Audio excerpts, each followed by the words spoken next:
Le Seigneur a édicté des lois en forme d'esquisses et de figures par la voix du très sage Moïse,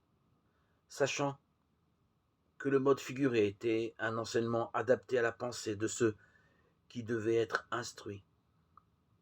Il ne voulait pas que ces derniers, enfermés dans leur attachement aux réalités grossières que l'on sait,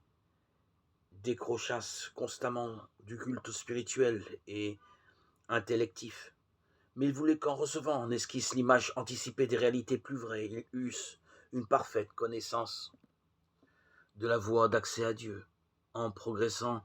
ingénieusement et savamment vers le chemin de la vraie vie parfaite. Car ceux qui excellent dans l'art du bronzier et en retirent une gloire extraordinaire réalisent un travail utile, en faisant paraître auparavant dans la cire qu'ils ont ramolli les formes des œuvres à venir, non dans l'idée de borner à cela la pratique de leur art, mais afin que la beauté de ce qui ne va être réalisé que dans le futur resplendisse à l'avance en elles, et quand les objets de leurs ailes seront parvenus à leur achèvement, nous n'aurons pas l'injustice de reprocher à l'artiste de ne plus faire cas de ses figures. Eh bien, je dirais que, de la même façon et suivant le même raisonnement, puisque le Christ, qui est la vérité, a resplendi, et que le culte qui se fait par lui a été instauré, car elles étaient les images des réalités